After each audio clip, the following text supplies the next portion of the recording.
आज के इस क्लास में देखिए आज का हमारा प्रश्न है ध्वनिक या फिर सोनोरस किसे कहते हैं, उदाहरण दीजिए। तो देखिए यह क्वेश्चन बहुत ही इम्पोर्टेंट है, एग्ज़ाम में भी आपसे पूछा जाता है। और देखिए अगर एग्ज़ाम में यहाँ पे ध्वनिक आए तो आपको ध्वनिक की हेडिंग डालनी है, और अगर सोनोरस आए तो आपको सोनोरस की हेडिंग डालनी है। अब चलिए परिभाषा को हम समझते हैं।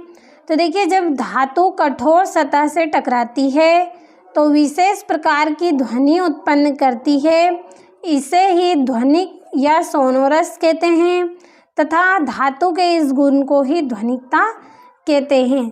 तो देखिए आप सभी ने देखा है कि देखिए जो मंदिरों में घंटियाँ पाई जाती है और स्कूल में भी घंटियाँ पाई जाती है, सभी ने देखा है स्कूल की घंटी को।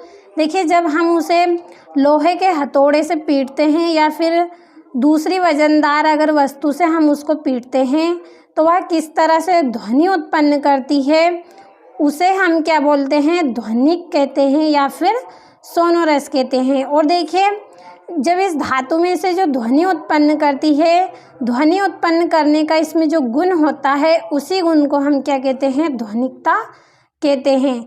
तो आपको परिभाषा अच्छे से समझ में आई होगी।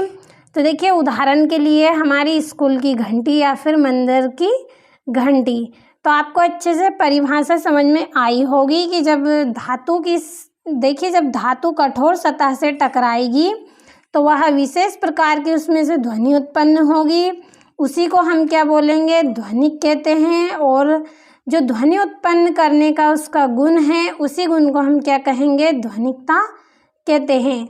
उदाहरण के लिए आप यहाँ पे ये लिख सकते हैं, स्कूल की घंटी, मंदिर की घंटी। तो आप अच्छे से स्क्रीनशॉट के माध्यम से अपनी कॉपी में इसको नोट कर लें और अच्छे से आप इसको कंप्लीट करें। बहुत ही इम्पोर्टेंट क्वेश्चन है।